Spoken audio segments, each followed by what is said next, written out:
Friends, welcome back to my YouTube channel J classes 05 पर स्वागत है। तो दोस्तों, आज की इस वीडियो में हम लोग देखने वाले हैं जो आप लोग का चैप्टर 3 है क्लास 10 भूगोल का। इसका जो चैप्टर है जल संसाधन, इसका हम लोग अभ्यास का सारा क्वेश्चन आंसर देखने वाले हैं। तो चलो दोस्तों, हम लोग समय को नहीं गवाते हैं और वीडियो को स्टार्ट करते हैं।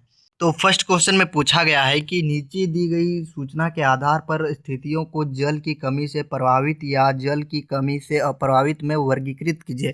यानी कि हम लोग को सबसे पहले जल से होने वाले प्रभावित क्या क्या है उसको बताना है और अप्रभावित बताना है। ठीक है, तो ऑप्शन नंबर ए में दिया गया है कि अधिक वार्षिक वर्षा वाले क्षेत्र, या अधिक वर्षा और अधिक जनसंख्या वाले क्षेत्र, या अधिक वर्षा वाले परंतु अत्यधिक प्रदूषित जल क्षेत्र, या कम वर्षा और कम जनसंख्या वाले क्षेत्र।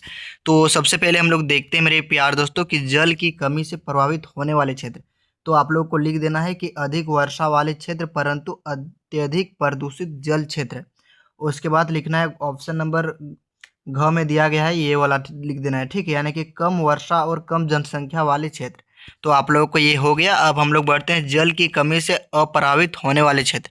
तो अप्रभावित होने वाले क्षेत्र में क्या क्या आएगा कि अधिक वार्षिक वर्षा वाले क्षेत्र, अधिक वर्षा और अधिक जनसंख्या वाले क्षेत्र। तो समझ में आ गया होगा मेरे प्यारे दोस्तों। अब हम लोग क्वेश्चन नंबर 2 की ओर बढ़ते हैं। तो क्वेश्चन नंबर 2 में पूछा गया कि निम्नलिखित में से कौन सा वक्तव्य बहुउद्देशीय नदी परियोजना के पक्ष में दिया गया तर्क नहीं है। तो कौन नहीं है? तो आप लोग का ऑप्शन नंबर घ नहीं है। बहुउद्देशीय परियोजना हमारे उद्योग और घरों के लिए विद्युत पैदा करती है। ठीक है, अब बढ़ते हैं हम लोग क्वेश्चन नंबर 3 की ओर। तो क्वेश्चन नंबर 3 में पूछा गया है कि यहाँ यहाँ कुछ गलत वक्तव्य दिए गए हैं, इसमें गलती पहचान और दोबारा लिखे। ठीक है, तो इसमें हम लोग गलती को पहचानना है और दोबारा लिखना है। तो देखिए, इसका प्रश्न उत्तर क में पूछा गया है कि शहरों की बढ़ती जनसंख्या, उनकी विशालता और सघन जनसंख्या तथा शहरी जीवन शैली ने जल संसाधनों के सही उपयोग में मदद की है। ठीक है, तो इसका उत्तर हम लोग कैसे देंगे कि शहरों नहीं होगा, शहरों की बढ़ती हुई जनसंख्या की विशालता और सघन जनसंख्या तथा शहरी जीवन शैली के कारण न केवल पानी और ऊर्जा की जरूरत बढ़ी है। ठीक है, तो बढ़ते हैं अब हम लोग ख नंबर की ओर। तो ख नंबर में पूछा गया है कि नदियों बांध बनाने और उनको नियंत्रण करने से उनका प्रभाव प्राकृतिक बहाव और तलछट बहाव प्रभावित नहीं होता है। क्यों नहीं होता है? क्योंकि नदियों पर बांध बनाने तथा उनका नियंत्रित करने से उनका प्राकृतिक बहाव रुक जाता है। तो समझ में आ गया होगा। अब हम लोग क्वेश्चन नंबर गो की ओर बढ़ते हैं। तो क्वेश्चन नंबर गो में पूछा गया है कि गुजरात में साबरमती बेसिन में सूखे के दौरान शहरी क्षेत्र में अधिक आपूर्ति करने पर भी किसान भी भड़के। तो क्यों भड़के? कि गुजरात राज्य में साबरमती बेसिन में सूखे यानी कि सूखे जाने के दौरान शहरी जीवन में अधिक जल आपूर्ति करने पर परेशान किसानों ने संघर्ष किया। ठीक है, तो सबको संघर्ष करना पड़ा।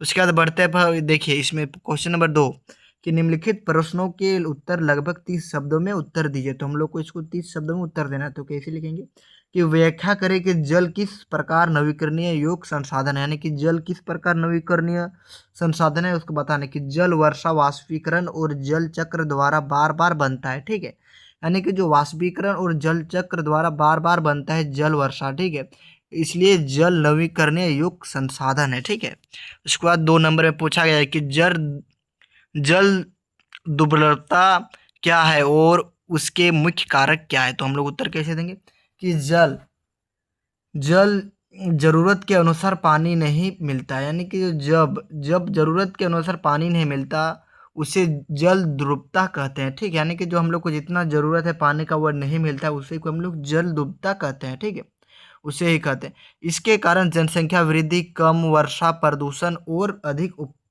उपयोग होता है। ठीक है, इसके कारण यही सब होता है। क्या होता है? इसके कारण जनसंख्या वृद्धि, कम वर्षा, प्रदूषण और अधिक उपयोग होता है। ठीक है, समझ में आ गया होगा। अब हम लोग क्वेश्चन नंबर 3 की ओर बढ़ते हैं। तो क्वेश्चन नंबर 3 में पूछा गया है कि बहुउद्देशीय परियोजना से होने वाले लाभ और हानियों की तुलना करें। तो क्या क्या है उससे हम लोग को लाभ मिल सकता है? तो सिंचाई मिल सकता है, बिजली, बाढ़ नियंत्रण, ये सब मिल सकता है बहुउद्देशीय परियोजना से। और हानि क्या होगा? तो विस्थापन, पर्यावरण हानि, नदी प्रवाह में रुकावट हो जाता है। ठीक है मेरे प्यारे दोस्तों, तो मुझे आशा है कि आप लोगों को अच्छी तरह का समझ में आ रहा होगा। अब बढ़ते हैं क्वेश्चन नंबर 3 की ओर। तो क्वेश्चन नंबर 3 में पूछा गया है कि निम्न प्रश्नों के उत्तर लगभग 120 शब्दों में देना है। कितना शब्दों में? तो 120 शब्दों को उत्तर देना है, ठीक है। तो वो इसका फर्स्ट क्वेश्चन में पूछा गया है कि राजस्थान के अर्ध शुष्क क्षेत्रों में होने में जल संग्रह कैसे किया जाता है, ठीक। वहाँ जल संग्रह कैसे किया जाता है राजस्थान में, ठीक है, क्योंकि वहाँ पर तो हर तरफ रेत ही रेत है। तो राजस्थान में पानी की कमी रहती है, ठीक है, इसलिए लोग वर्षा जल को बचाते हैं। वो इसलिए जो वहाँ के लोग जब वर्षा होता है उस जल को बचाते हैं। यहाँ डाका, कुंड, बावड़ी, जोहड़ और तालाब बनाए जाते हैं, ठीक है। ये सबको बनाए जाते हैं, ठीक, पानी को बचाने के लिए, क्योंकि वहाँ पर वर्षा बहुत ही कम होता है, ठीक है। घरों की छत से पाइप द्वारा पानी टंकों में जमा किया जाता है। अब घरों के छत द्वारा पानी टंकियों को भी जमा किया जाता है, ठीक। इस पानी का उपयोग पीने और घरेलू कामों में किया जाता है। जो ये पानी का उपयोग वो सब किस चीज़ में करते हैं? तो घरेलू काम के लिए और पीने के लिए। खेतों में तालाब बनाकर पानी रोका जाता है, और खेतों में ही तालाब बनाकर पानी रोका जाता है। इससे भूजल स्तर भी बढ़ता है, इससे जो खेत में है वहाँ बढ़ता है, ठीक है मेरे प्यारे दोस्तों। इसके कारण जनसंख्या सॉरी दोस्तों, इससे भूजल स्तर बढ़ता है। यह तरीका बहुत उपयोगी है, ठीक है। अब परंपरागत वर्षा जल संग्रहण को आज कैसे अपनाया जा रहा है? तो हम लोग उत्तर कैसे देंगे कि आज जल संकट को देखकर पुराने तरीके फिर अपनाए जा रहे हैं, ठीक है, क्योंकि घरों और स्कूलों की छत से वर्षा जल टैंकों में जमा किया जाता है। पुराने कुंड, तालाब, बावड़ी और जोहड़ की सफाई कर उपयोग में लाया जा सकता है। खेतों में छोटे बांध बनाए जाते हैं ताकि पानी जमीन में जाए, इससे पानी बचता है और भूजल स्तर बढ़ता है, ठीक है मेरे प्यारे दोस्तों। तो मेरे प्यारे दोस्तों, आप लोगों को ये वीडियो अच्छा लगा तो लाइक करें, कमेंट करें और सब्सक्राइब करें, ठीक है मेरे प्यारे दोस्तों। और ये आप लोगों का जो हुआ वो चैप्टर 3 हुआ, ठीक है मेरे प्यारे दोस्तों। चैप्टर 3 आप लोगों का भूगोल का ये है, ठीक है।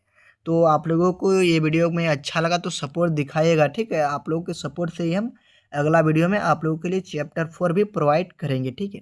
और आप लोगों का जो हिंदी का जो चैप्टर है वो चैप्टर 5 तक मैंने अपलोड कर दिया हूँ, ठीक है। क्लास 10 के स्टूडेंट आप लोग ध्यान सुनिए। तो आप लोग का चैप्टर 5 तक आप लोगों का जो हिंदी है वो मैंने बता दिया हूँ, ठीक है। तो आप लोगों ने नहीं देखे हैं तो आप लोग प्लेलिस्ट में जाकर वो सब देख सकते हैं, क्योंकि मैंने बहुत ही आसान भाषा में बताया हो, ठीक है। जो एक बार आप लोग देखेंगे तो मुझे आशा है कि वो समझ में आ जाएगा, ठीक है मेरे प्यारे दोस्तों। और ये आप लोगों का चैप्टर 3 है, ठीक।